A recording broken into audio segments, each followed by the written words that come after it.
You got into the safety business because you wanted to protect people, but somewhere along the way, the job started controlling your time, your schedule, your priorities, even your income potential. What if the expertise you've built over the years in the field can give you something more? More freedom, more control, more ownership of your future. I'm Sheldon Primus, the author of 7 Steps to Starting a Profitable Safety Consulting Business and the host of the Safety Consultant Podcast, with more than 350 episodes helping safety professionals become consultants and grow their career. Consulting changed my life. In fact, I'm a full-time RVer, and one consulting contract paid for my home I live in today. Now, I help safety professionals build their own consulting practice through bi-weekly coaching calls, accountability, and personal guidance. But this program isn't for everyone. Start with the Consultant Readiness Audit at sheldon.coach. What if everything we thought we knew about safety was just interference? From the host of the Rated R Safety Show and the founder of Safety FM comes the complete Signal Transmission Trilogy, now available in one powerful edition. Safety, in my opinion, the book that started the conversation. Safety Mutation, where the boundaries of culture, systems, and belief begin to break. And now, Safety Transmission, the final piece of the signal. For the first time, all 3 books are together in one volume. The Signal Transmission Trilogy, Complete Edition. This isn't just about compliance. It's about consciousness. It's about decoding the way we think, lead, and live, inside and outside the system. Whether you've been following the signal since the beginning or you're just now tuning in, this is the version to own. Search Signal Trilogy on Amazon or visit safetyfm.com to get your copy now.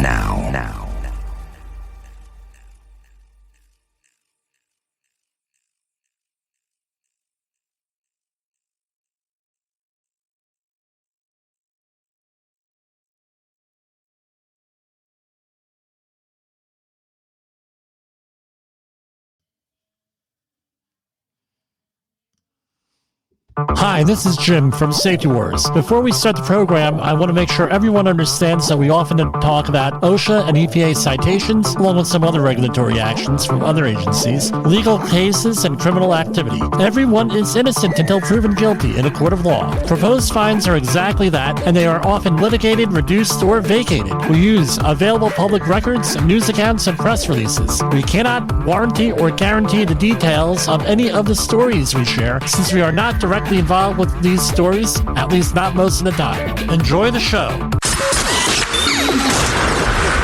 This show is brought to you by Safety FM.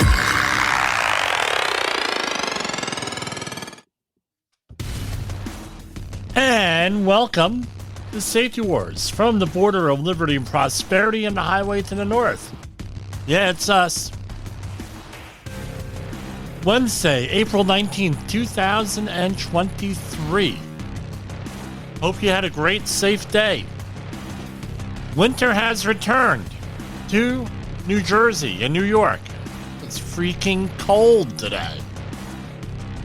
I know Jay Allen there, the great safety mystic Jay Allen, is probably laughing at me right now.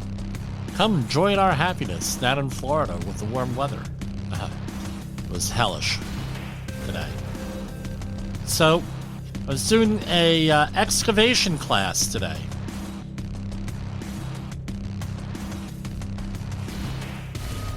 Excavation competent person. So we get there. It turns out that the client wants us all to do the class outside.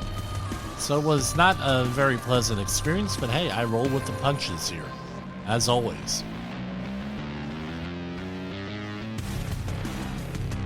So, what do you think we're going to talk about today here on Safety Wars? Any guess? If we, we're going to talk about excavation safety real quick, and that's what we're going to kick off the hour with. So, let's just go to it, and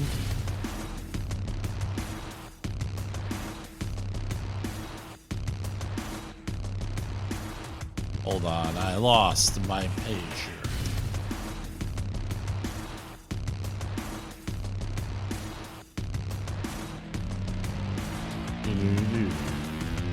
Okay, here we go. All right, so now they're up here, especially in the Northeast. Everyone's talking about excavations because there was a fatality, 2 fatalities about 2 weeks ago on an excavation. So everywhere where I go, every project I go to, everybody I talk to, they're talking about excavation safety. There's a huge stand down with a couple of unions in New York City that deal with excavations. I was contacted and, hey, Jimmy, can you do an excavation safety course? Or can you do that? Now, of course, we do that. And you can have our courses also, 845-269-5772 or jim@safetywars.com. So this was a PSA that was recently issued by OSHA. I'm just going to run with it. The United States Department of Labor is committed to the safety of American workers. If you work around trenches or excavations, here are 5 things you should know to stay safe. Ensure that there is a safe way to enter and exit. Trenches must have cave-in protection. Keep materials away from the edge of the trench. Look for standing water or other hazards. Never enter a trench unless it is properly inspected. These safety tips can save lives, including yours. To report an unsafe trench, call 1-800-321-6742. For more information on trench safety, visit OSHA.gov. This is a message from the United States Department of Labor. So that was a recently issued PSA on trenches. That number was 1-800-321-OSHA to report about an unsafe trench. So how many people are killed in a trench a year? At least what's reported, and those are people who are included under OSHA regulations. We're not talking independent contractors and some of the other things out there that may not fall under OSHA. About anywhere from 17 to 35 over the last 25 years or so. So this is usually, how many are hurt, I'm not exactly sure, but I tell you what, that's enough of a problem in my book to warrant an emphasis, especially when you have a moment of high impact, especially where actually there were 2 stories the last month and a half on excavations and what the legal issues were and everything else. Now, if you're going to be working in a state like New York, right, where I'm from, New York State, this is an issue here with excavations or with the competent persons not doing their jobs, or there is a perception of companies not doing their jobs, where this often escalates into a criminal matter. Now in New York, we have Carlos's Law. I've talked about it here. And all different types of criminal... we have lights flickering here. And this becomes an issue. So when do we need to worry about this? So I'm just going right off of the OSHA fact sheet here. And what kind of hazard is a trench collapse? That's a caught in between hazard, usually. Right? So trench collapses or cave-ins pose the greatest risk to workers' lives. When done safely, trenching operations can reduce worker exposure to other potential hazards, including falls, falling loads, hazardous atmospheres, and incidents involving mobile equipment. And we're talking about the 1926, 651, and 652 here. Now, the focus, like with all construction regulations, is this: the competent person. So as a review, what's a competent person? A OSHA competent person is someone who has the ability to assess a hazard and correct a hazard. We're not talking about someone with an engineering degree necessarily, even though that could be a person, or even someone with a safety degree or background. Just the knowledge on how about excavations, what the safety issues are, and how to correct them. I was on a job many years ago for a company that no longer exists, Envirogenics.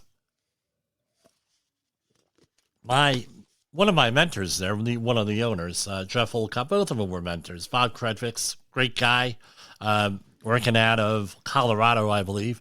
And Jeff Olcott, who passed away a number of years ago, they sent me out on a job with a company that you've heard of. If you're from the New York, New Jersey area, you've heard of this company. And as an excavation competent person, I get out there, and they were doing an excavation inside of a hazardous waste site with contaminated soil. They needed a 4-gas monitor, oxygen, LEL. Actually, it was 3 gases in those days: oxygen, LEL, and H2S monitoring. That's how far back. 4-gas monitors weren't even around. 3-gas monitors were. Well, they were around, but they were a lot more money. Now we have 5-gas, and we had a photoionization detector, also known as an HNU. And for your old-timers there, everybody else has to Google this. The HNU is a photoionization detector that came in 2 parts. You had a probe with the ultraviolet lamp in it, and then you had a reader where you plugged into. I go out there, and I'll be honest, that company did not want any safety person out there. They just wanted to go. And I was primarily out there for air monitoring and competent person duties. So I go out there, I take readings. I try to take readings. I'm like, this thing ain't freaking working.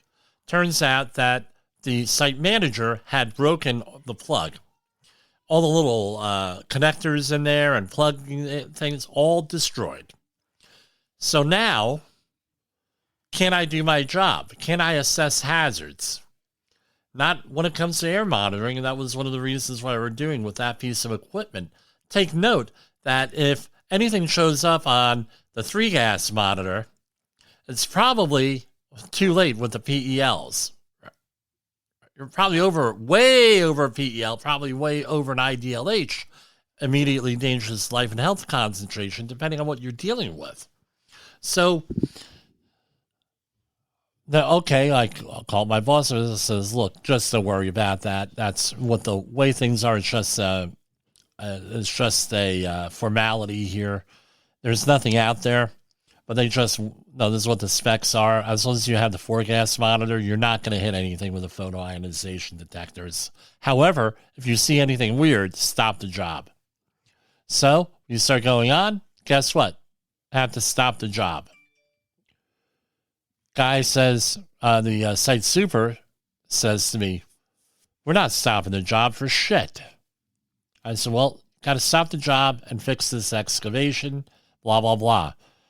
Now, here's the question. At that point, am I the competent person? Call up my boss again. Remember, no cell phones. Everything was on landlines. He says, well, I guess you're going to be hanging out all day. You're obviously not the competent person there, but they're paying us for that. And they seem to, he said, I already had a talk with them. We're getting paid for the day, just hang out. So I was not the competent person because I did not have the authority to stop work. I did not have the authority to correct the hazard or anything else. And this is the way it came out to be. So a competent person has to have, through knowledge, training, education, and everything else, has to have that knowledge on how to assess the hazard. But that's not enough. You have to have the authority to correct the hazard. And this is one of those things that, laws that they really do rely on the competent person to go out there and work and to do this. Now, all construction regulations and sites require inspections and other things done by a competent person. So what are you looking for with this regulation? So trenches 5 feet deep or greater require a protective system unless the excavation is made entirely of stable rock. If less than 5 feet deep, a competent person may determine that a protective system is not required. If you have something 20 feet or deeper, it has to be, the protective system has to be designed by a registered professional engineer in that state. That's the important thing in that state. So if you're working in Pennsylvania, for example, and your engineer is from New Jersey, you're going to have to get an engineer from Pennsylvania to sign off on this and do design work and everything else that's required for an excavation. So, but prior to, and this is a question that always comes up and people get real pissed off at me, but oh well. This is what it is. Competent person has to be able to do an inspection all the time, every day, and as conditions change if it's necessary. The question comes up, Jimmy, does that inspection have to be in writing? The question, and that's a damn good question. The reality is this. Does the regulation, or most regulations, no, except for the confined space entry regulation, under the form of a permit, right, do not require something in writing in the regulation until there's a problem. If there's a problem, a accident investigator like me, OSHA compliance officer, one of the first 5 questions is going to be, where's that checklist? We had situations. No, did you do the inspection? Yes. Where's your checklist? You don't want to be on the I don't have one end of this, especially in a major disaster. Someone gets hurt, there's a catastrophic loss, a catastrophic injury, something like that. You're not going to be thinking about checklists. You have to be, right? You're going to be thinking about that. And they're going to ask, sorry, guys. They're going to ask, pardon me, forgot to turn off the phone. They're going to ask whether or not you have that checklist. So you don't have it, you know it's a bad thing because you have no way of proving you did the actual inspection. Do you have an app? Do you have a photo? In lieu of any of this, I make sure it's on a logbook or in an email now. Now we have email. Hey, I did the inspection on X, Y, and Z. It all checked out okay. Send. Even if it's just to myself, I have it in writing somewhere that was done. With a checklist, can a checklist save you from anything other than maybe some liability? The answer is no. It's the thought that goes into that. You have checklists. People, what do? They say, "Oh yeah, we're gonna get we're gonna pencil whip the checklist." What do you think happens? No thought ever goes into that. So that's what it comes down to. In a related incident, we had a guy get hurt. He was having he had some type of a seizure and fell and hurt himself. It was a medical issue. This guy's on the ground, having a seizure, frothing out of the mouth, right? And I make sure, what's the safety guy yelling at me? Make sure that he gets a drug and alcohol test. And I'm like, dude, he's having a seizure. I think we should get an ambulance first and do the first aid thing for a seizure. I'm not going to be worried about a drug and alcohol test. Well, we don't know what the hell's wrong with the guy. So, 911 had already been contacted, but it was like, really? You're worried about that? You're worried about another instance? Somebody got hurt? The ambulance is on its way. Well, where's that checklist? And it's like, dude, come on. That's basically what it comes down to. You have to guarantee, if you're a competent person, access and egress for that, right? You have to keep heavy equipment away from the trench edges, identify other sources that might affect trench stability, and keep excavated soils, according to the regulation, at least 2 feet back from the trench edges. I recommend at least 2/3 of the depth of what the excavation is back. Why? Because that's where fissures could occur. It's up to 2/3 of the distance back from the edge. That's what I've read. That's what my experience is. So if you're dealing with a 10-foot deep trench, you would keep the spoils 6 feet, 7 foot or more away from the edge of the trench. give yourself a little bit of a safety margin with that too. And that's debatable, but you're giving yourself a little bit of a safety margin. Know where underground utilities are located before digging. That's that 811 system. Whatever, you call them up. Hey, is it going to be there? Now, when the person comes out there, marks them out, you come out there, what do? You get this. It's called a smartphone, and you take a picture of where the markouts are versus where you are digging. Why? I've seen, my experience is that they've been off by more than 3 feet sometimes. The other thing is this: if your company is installing this stuff, like you're a plumbing company, an electrical company, utility company, they're installing this stuff. When you call for the 811 markout, chances are they're not even going to know where those are because the plans haven't been updated. So that's incumbent on you on site to go and make sure. And the other thing is this: when they do the markouts, go and look around because they have been known to make mistakes. Just to back yourself up with this. You have to test for atmospheric hazards such as oxygen, 20.9%, hazard, and this is what drives me nuts, hazardous fumes. Okay, it should be hazardous gases, right? And toxic gases. Inspect trenches at the start of each shift. Inspect trenches following a rainstorm or other water intrusion. Do not work under suspended or raised loads and materials. One of the most famous photos in all these safety training for excavations is that you have a person inside an excavation and there is an excavator on top of the excavation, directly on top of them.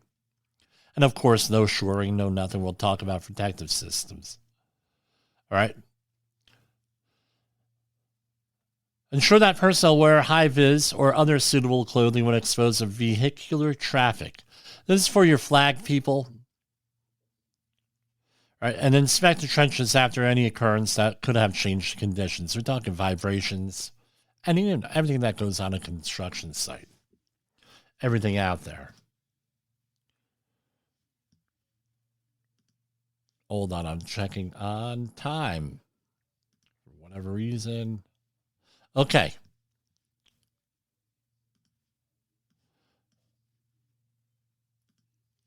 Again, I have no engineer here. It's all me. It's all me.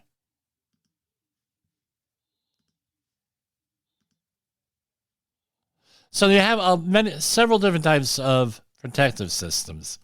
Basically, you have benching, which means that you have to go and determine what type of soil that you have. Is it stable rock?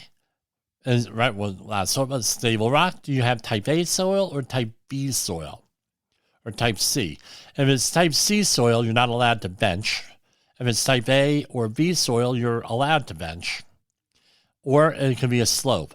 So what does that mean? So for benching, you're going to have one up and over, right? That's a benching situation. The slope is a slope. Why? Now, as for soil types, what are we talking about? Type A soil is more or less like clay, has a compressive strength of 1.5 tons per square foot or more. Type B soil is more like a silty clay loam, what they call, where you put it in your hand, and you cannot make a ribbon with it. That type of soil is type B soil, where it's just like a little bit sticking together. And then you have type C, which is unconsolidated like sand. It doesn't hold any form at all. And you could determine that just by looking at it with some certitude. Another way you can do it is through your finger. You put your finger in, right? Steady level, right? And it doesn't go through at all. Type A, it goes through a little bit. Type B goes right through, right? So you sink your finger right through it. Type C.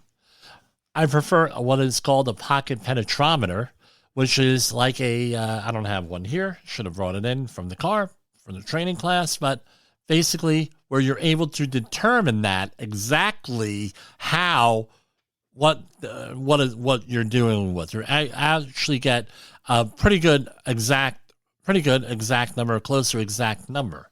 So you determine A, B, C, soil or stable rock. But remember, your activities may cause that to now become one type of soil into another, and there may be several different types of soil in that excavation, depending on what depth you're in. And let's say you're dealing with stable rock, and now you're blowing it apart with explosives or something like that. Now you may have an unconsolidated material, and you need to treat it as a type C. This is what the competent person is there to do. Sloping so what do you have? For the angles here, and let's see if, I don't want to do them from memory. Let me get the exact numbers here because I don't want to confuse people.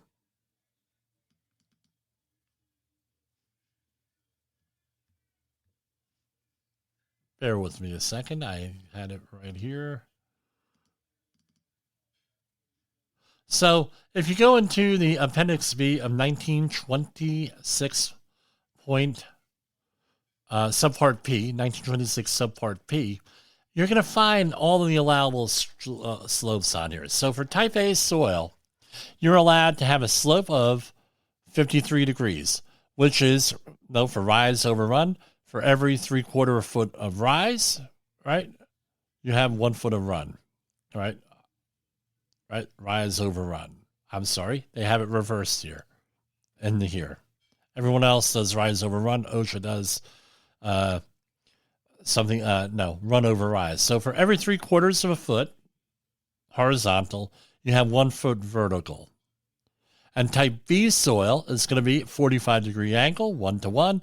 And type A soil is going to be for every 1 foot up, 1.5 feet across, right? 34 degrees. So type A, 53 degrees. Type B, 45 degrees. Type C, 34 degrees. Stable rock, you could go vertical, that 90 degrees. So, and there are other notes in here. Go and look it up. It's very detailed here, the excavation standard. The next thing you could do is some type of a shielding. So that all, depending on what you have, it's going to be a trench box. It's going to be hydraulic shoring. It could be timber shoring. And what's appropriate? Now, let's start out with a trench box. That's a fixed shielding system, right? It's all fixed. Hydraulic shoring, you can expand it or make whatever size you want. In accordance to manufacturer's requirements. The other one is the timber shoring. When I hear timber shoring, like my ears go up here, right? I start to get very concerned, and it's like, well, why do you get concerned, Jim? With the shielding or with the timber shoring here, I'm expecting to see 1/4-inch plywood with 4x4s or 2x4s nailed together with 1/4-inch plywood, and they put it in and they just jam it in there, not even nailed in or anything. OSHA people say, well, timber shoring, I haven't seen that. If you're working for like a long-term situation with an open trench, maybe with an open trench, timber shoring may be used. Also in the chemical industry, oil refining industry, oil terminals, where you have all different types of situations with underground utilities and pipelines, timber shoring may be used exclusively. The other thing is, and I'm a little bit jaded here, is if you have a very strong carpenters union, they may really be advocating for timber shoring because they're going to be building it. And typically, timber shoring starts with 2x6s, right? 2 inches by 6 inch or 3 inches by 6 or 12, something substantial, not your little plywood, for example. And you would use 6x6. You would use whalers. You would use cross arms. What's the whalers? They go on side of the. Yeah, I'll use my magazine here. So this would be the side of the timber shoring, and you would have whalers going down here, and you would also have cross braces over here and over here, right? Usually two levels. But remember, all of this is being done either designed by either an engineer or a competent person for a simple setup. You might have some type of timber shoring. It's all in the OSHA regulations, what the appropriate thing to do is with that. And that's the whole idea with excavations. 1, competent person. 2, cave-ins, as you got to worry about. 3, assess the soil type. 4, what kind of protective system. The other thing is this. People often forget ladders. You have to have a point of egress within 25 foot of every worker there. Usually a ladder. Can it be a ramp? Absolutely could be a ramp. You need somebody to go out there and figure that out. And you can hire us at 845-269-5772 to do that. So we're going to take a brief commercial break here, and we'll come back to you. In the professional safety community, communication and planning are just a few keys to your program's success. The question many practitioners have is, where do I start? Dr. Jay Allen, the creator of the Safety FM platform and host of the Rated R Safety Show, has built a global foundation to help you along the way. Go to safetyfm.com and listen to some of the industry's best and most involved professionals, including Blaine Hoffman with the Safety Pro, Sam Goodman with the Hop Nerd, Sheldon Primus with the Safety Consultant, Jim Pozell with Safety Wars, Emily Elrod with Unapologetically Bold, and many others. As individuals, we can do great things, but as a team, we become amazing. Dial into safetyfm.com today and surround yourself with a powerful force of knowledge and support.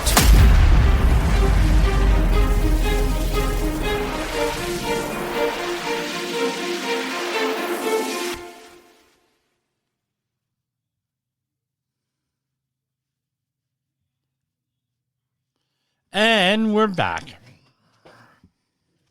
OSHA recordables, catastrophic losses, environmental disasters. You want answers? So do I. This is Jim Posel with Safety Wars. That's my daddy. Yes, Jessica, I am your father. Speaking of that, I was watching The Mandalorian last night, or actually this morning it came out. Pretty good flick there on here. So,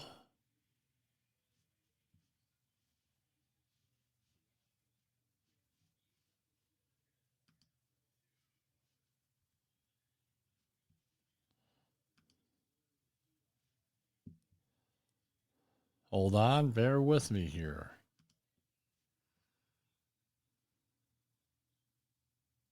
So we're going to do the intro again here. Hold on.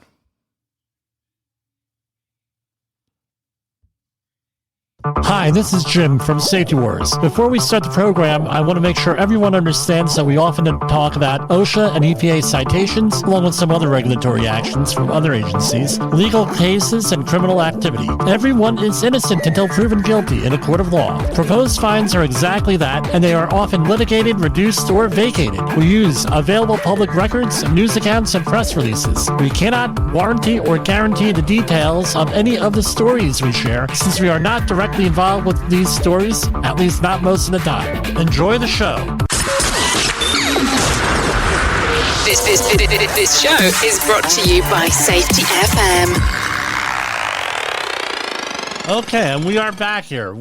Is Wednesday, April 19th, 2023. It's roughly 32 minutes after the hour, for wherever you're at. So, okay, my recording program for the first half did not record, so I'm slightly annoyed. We're going to go right back into the news. Hard Rock builders commit to workers' safety. This is from Rockford, Illinois. Hard Rock Casino Rockford construction is on a roll. More than 1,200 tradespeople are signed on to build the future Forest City hotspot. To ensure their safety, Brent Johnson with Ringland Johnson Construction signed onto a strategic partnership with both OSHA's federal and state offices, as well as the Mid-America Carpenters Regional Council. We're going to say very fast that we want those workers to come home safely, said Johnson. That's a paraphrase, not a direct quote. And this is what piqued my interest with this story. This is a quote by Eric Kambarian, chief of Illinois OSHA. Safety is not the absence of accidents, it's the capacity to fail safely. Where have you heard that before? So building defenses into your program, assuming that something is going to happen. Well, that's actually pretty good, right? A few of the key parts of the agreement include SHMS, Site Health Management System, a collaborative process to find and fix hazards on the site. Supervisors will also be required to earn a 30-hour OSHA outreach card. In construction, I'm adding that. Workers will need a 10-hour construction outreach training card. You know where you can get those, 845-269-5772. I will do your training for you. If you're interested, if you're required, we'll make it exciting. This is a story. Amazon on target to meet workers' safety federal subpoena deadline. The DOJ is requesting 233,000 Amazon documents. And Amazon.com Services is obeying federal government subpoenas to turn over tens of thousands of documents related to workers' safety, according to the attorneys for the company and the U.S. Department of Justice. So they've been involved in a boatload of issues, especially with the COVID stuff and some of the other OSHA stuff. Since COVID. So this is an update. This one just showed up on my feed today, but this has gone on for over 2 weeks now. Dollar General, we understand with Dollar General over $16 million in proposed penalties since 2017. And they all get litigated and negotiated downward and everything, so who knows where this is going. Dollar General is in settlement talks with federal regulators after the discount retailer was labeled a severe violator of workplace safety rules, according to a spokesperson for the Occupational Safety and Health Administration. Spokesperson said the mandatory settlement proceedings before the agency's review commission would occur pursuant to commission rules. OSHA is part of the Department of Labor. Dollar General did not comment directly on the settlement talks. And, this was Dollar General spokesperson. We regularly review and refine our safety programs and reinforce them through training, ongoing communication, recognition, and accountability. When we learn of situations where we have failed to live up to this commitment, we work to address the issue and to ensure the company's expectations regarding safety are clearly communicated, understood, and implemented. So what are most of these things that come out with, by the way, they're thrown on the severe violator enforcement program, which, so most of the hazards that are being cited on are for what? They're for blocked exits, fire exits, and regular exits, blocked electrical panels, improperly stacked equipment, and everything else. With the number of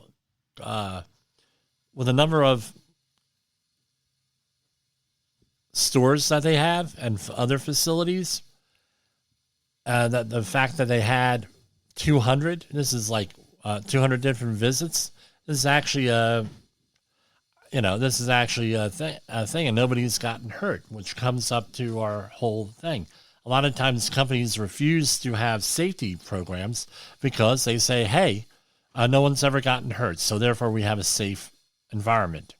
Is that correct? We're safe because nobody ever gets hurt. More accurately, nobody reports getting hurt because they don't want to be the first. That is often the case.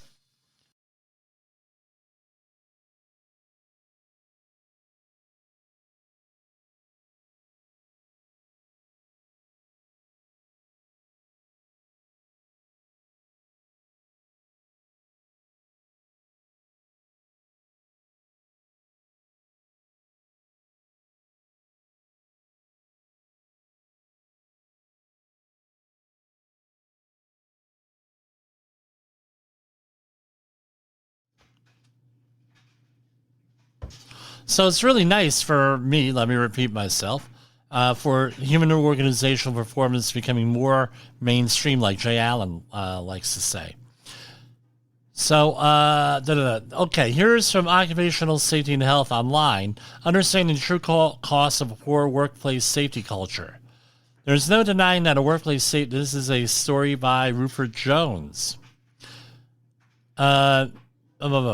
There was an 8.9% increase in workplace fatal workplace injuries in 2020 in 2021 versus 2022. We're using old numbers here. We got newer numbers in this, right? So 80% of employers in a survey stated that they wanted to focus on implementing better health and safety protocols in 2021.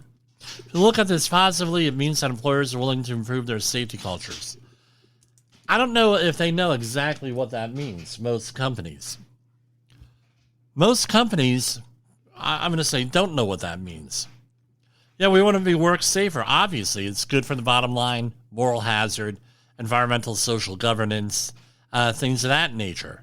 But in reality, what does that mean?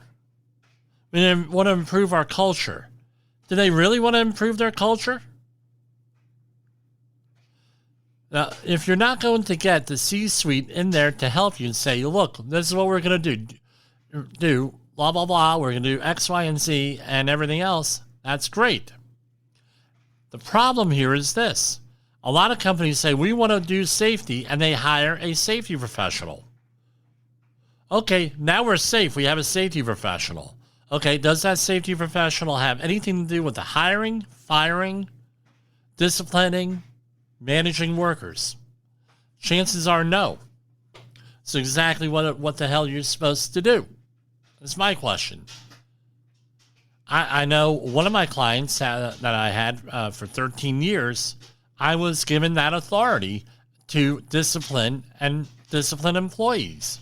Suspend them for a couple of days. They held ultimate authority for firing, but guess what? We changed that corporate culture around overnight. Not by fear. We didn't rule by fear. We don't do that. But however, we do do our jobs. Hey guys, you coach, you mentor, you show some leadership. Every once in a while, yeah, do we have to use the stick? Yeah, we had to use the stick sometimes. Right? And you're going to say, well, Jim, shouldn't you be setting up controls and everything? Yeah, we did all of that. But safety has its limits. There's a point where safety is no longer a safety issue, where it's an HR issue. Right? We're not getting rid of HR if we're going to practice HOP, human and organizational performance. You actually have to go in there and, hey, sometimes you got to use the stick. You're going to use the proper PPE or there's going to be a problem. You are going to have to do the job hazard analysis for the job as required by your job description and by client requirements, period. This is the way it is. No, we're doing safety and everything. No, Sam Goodman always talks about, doing safety with all this stuff and then working safely. Two different things. So often they are. However, you have to put in a system that people could comply with, that's easy to comply with, that's consistent, and everything else that goes into it. That's what the reality is here. pain, and this, we have to do a better job, because this is what it is. We are consistently, especially in the construction and environmental cleanup industry, we're consistently the most hated type of worker, is the safety person. So we have to go and step up our game. And the other thing is this: we're being replaced by computers. A lot of what we do, we're being replaced by computers. How do you know? You can enter in. You go into Chat Pro, the chat thing, right, that we talked about last week. You go in there, you say, I want a safety meeting on this, and they'll give you a safety meeting on that. That may not be right, but they'll give you a safety meeting on it. Online platforms replacing us. All this stuff going on. Pretty soon, I tell you what, it's going to be like in the movies, where you have AI do safety investigations. Wait until that happens. We don't need your stinking safety professional. We can have AI do everything. It's an issue. Whole Foods closes San Francisco flagship store after 1 year, citing workers' safety. An enormous Whole Foods in downtown San Francisco that opened just last year is temporarily closing. The company said concerns about workers' safety forced it to shut down. Incidents of theft in San Francisco have gained national attention, though crime has generally fallen over the past 6 years. Nearly 65,000 square foot location at Trinity Place in the city's mid-market neighborhood shut its doors on Monday to ensure the safety of its employees, a Whole Foods spokesman said. Although Whole Foods did not share any additional information on the conditions that led to the store closing, the spokesperson added that it was a difficult decision to close the Trinity store for the time being. Way it is. I mean, that's what's going on out there, everybody. Amazon's workers' safety hazards come under fire from regulators and the DOJ. So, for years, Amazon warehouse staffers have complained about unsafe working conditions and the injury risks they face when rushing to fill packages and get them to customers in 2 days or less. While Amazon claims its injury rate is coming down, facility-level data released last month from the U.S. Department of Labor's OSHA underscores worker concerns, showing that in 2022, Amazon laborers were injured at a rate of 6.9 for every 100. In January, OSHA investigators cited Amazon for failing to keep workers safe. So Amazon's injury rate is almost 1.5 times the industry average. So I used to work in a warehouse. I can tell you how unsafe they are. Right? I worked for 3 summers, worked my way through undergrad school, working in a warehouse. I got hurt all 3 summers. Yes, it's true. Now I'm a certified safety professional. Right? This is from Yahoo Finance from the Associated Press. Reports Tesla factory where worker died has safety weaknesses. This is out of Shanghai. I tell you what, based on, I believe it was Jay Allen had an interview from somebody a couple years ago who was a safety professional in China. I tell you what, you're not liked by the Chinese government. You're on their Guverno list. Guess what? Someone gets killed, you got a problem. Right? Government inspectors concluded Tesla's Incorporated Shanghai factory, where an employee died in a February 4th accident, has weaknesses in its safety measures. The Emergency Bureau of Shanghai's Pudong District recommended an unspecified penalty for Tesla, the business news magazine Cakeson and other outlets reported. They cited a copy of the report posted on a city government website.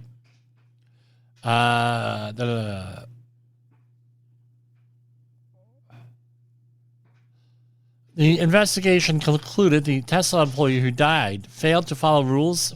Again, blame the worker, right? Didn't lock a safety gate. Again, blame the worker, according to news reports.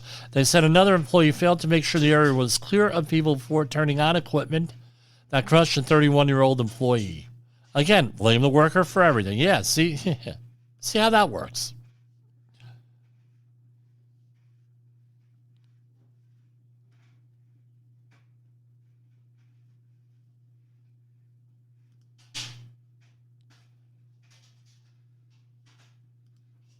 So here we have a story from San Antonio, Texas. This is from ksat.com.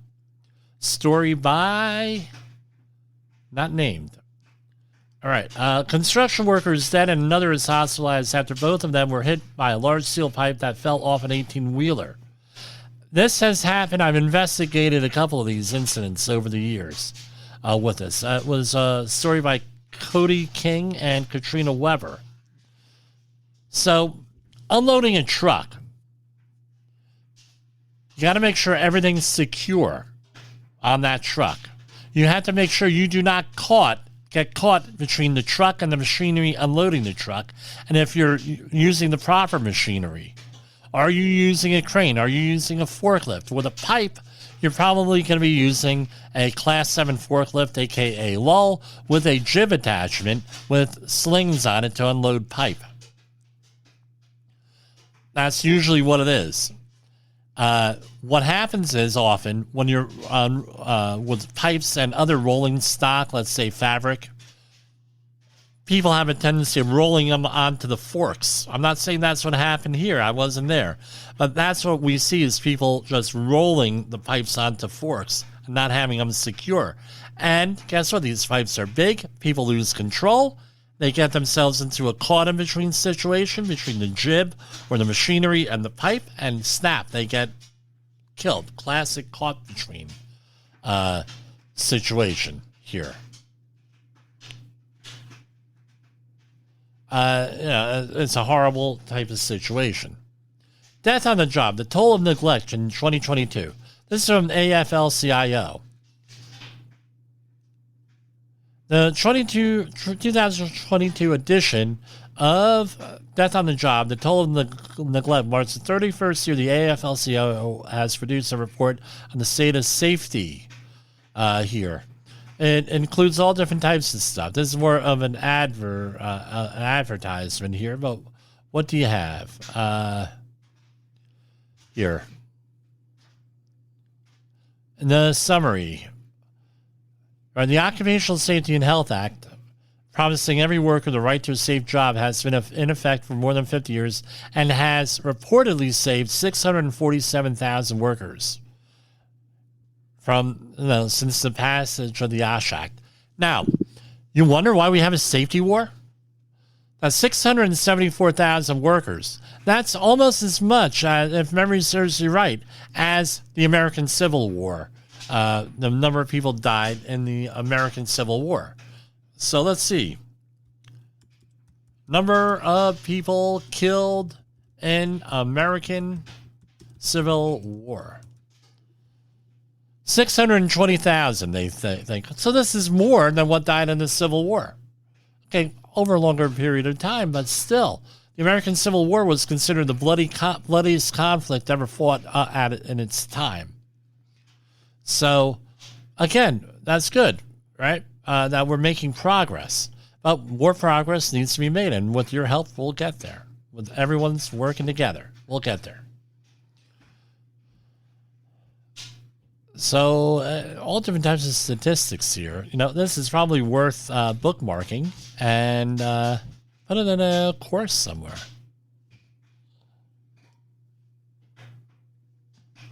No, hey, I agree with some things with the AFL-CIO. I don't agree with some things. No, that's just the way it is. 51 minutes into this. Have you heard about this? The deadly fungal infection in Michigan paper mill prompts call for industry action. The United Steelworkers is calling on the paper industry to protect its workers against fungal infections, one of which has proved deadly. And this is a worker one. An impact in the workplace. United Steelworkers issued a statement on April 15th after blastomycosis caused one worker death and more than 90 cases of sickness in Esconda, Michigan. The paper mill will close for up to 3 weeks for cleaning. This is one of the things with any of these fungal infections. Your body has a hard time, very difficult time fighting them off. So there's very difficult to treat them because we all evolved from fungi, according to Paul Stamets not on Star Trek, well, even though it was named after him, but the world-renowned mycologist. Florida bill on preventing workplace violence in hospitals makes progress. Legislation in Florida would strengthen criminal penalties for assault or battery on hospital workers has advanced out of 2 Senate committees. Sponsored by Senator Ana Maria Rodriguez, Republican, would make assault on any hospital worker a first-degree misdemeanor. Currently, Florida law defines the crime as a second-degree misdemeanor. Battery to a third-degree felony, right? Elevate the following: aggravated assault to second-degree felony, and aggravated battery to first-degree felony. And it would cover instances of workplace violence anywhere in a hospital. In a published report, Rodriguez said current Florida law covers assault or battery only in ER settings. According to the data from the Bureau of Labor Statistics, healthcare and social service workers experience the highest workplace violence injury rates and are 5 times more likely than all other workers to suffer injury in the workplace. Yeah, I believe it.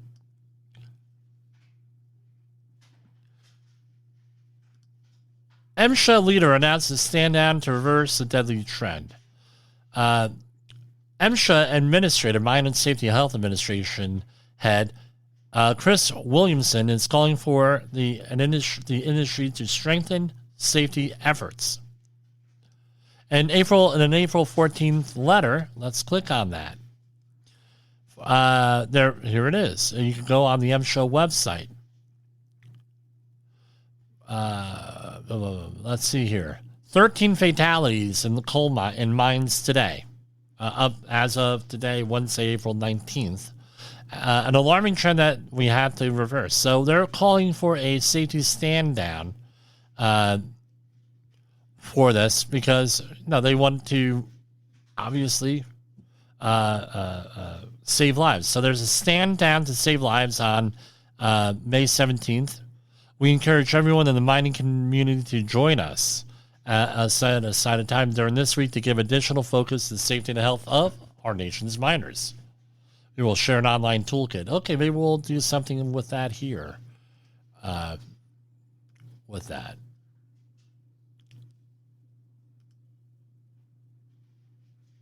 Again, workplace violence, a big thing. Curbing workplace violence and late-night marts, new guidelines from NIOSH. A new guidance document from NIOSH, National Institute for Occupational Safety and Health, outlines ways to reduce the risk of injuries and deaths associated with robbery-related violence at gas station and convenience stores. The ones that increase risk for violence are open 24 hours, open between 9 p.m. and 3 a.m., don't offer employees robbery prevention training, have cash available, have a history of robbery or other violent incidents, and are independently owned and operated. So, 4 types of violence. Criminal intent, customer or client, worker on worker, or a personal relationship. Again, you can be cited under the general duty clause if you don't do anything with this. Another story, worker wellness programs shouldn't focus on weight loss. This is a story, the last 3 stories have been from Safety and Health magazine. Employers should shift the emphasis of their wellness programs away from weight issues and more toward emotional or psychological health. We talked about this last night with suicide here with all of these things. So, what's the company doing to help? What are you going to do? This is from a paper in Personal Psychology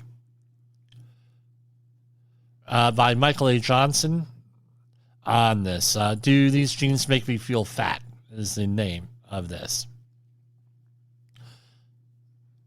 So, again, calling someone fat does not really help the situation usually. That is what the moral of the story is. And we're going to wrap it up right there. And we're going to move to our outro. You have an intro, you have to have an outro, and we'll see you tomorrow. Oops. The views and opinions expressed on this podcast are those of the host and its guest and do not necessarily reflect the official policy or position of the company. Examples of analysis discussed within this podcast are only examples. They should not be utilized in the real world as the only solution available, as they are based only on very limited and dated open source information. Assumptions made within this analysis are not reflective of the position of the company. No part of this podcast may be reproduced, stored in a retrieval system, or transmitted in any form or by any means, mechanical, electronic, recording, or otherwise, without prior written permission of the creator of the podcast, Jay Allen.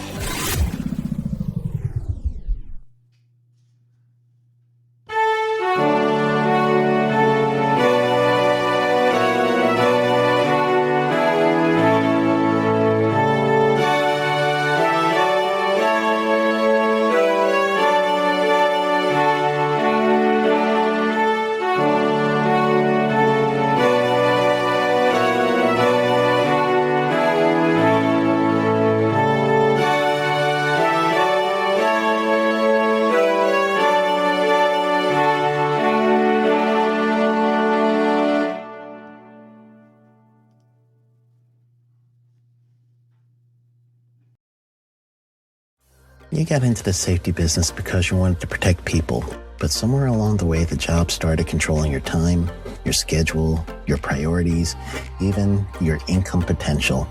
What if the expertise you've built over the years in the field can give you something more? More freedom, more control, more ownership of your future. I'm Sheldon Primus, the author of 7 Steps to Starting a Profitable Safety Consulting Business and the host of the Safety Consultant Podcast, with more than 350 episodes helping safety professionals become consultants and grow their career.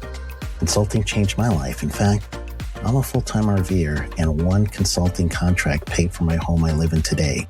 Now, I help safety professionals build their own consulting practice through bi-weekly coaching calls, accountability, and personal guidance. But this program isn't for everyone. Start with the Consultant Readiness Audit at sheldon.coach. What if everything we thought we knew about safety was just interference? From the host of the Rated R Safety Show and the founder of Safety FM comes the complete Signal Transmission Trilogy, now available in one powerful edition. Safety, in my opinion, the book that started the conversation. Safety Mutation, where the boundaries of culture, systems, and belief begin to break. And now, Safety Transmission, the final piece of the signal.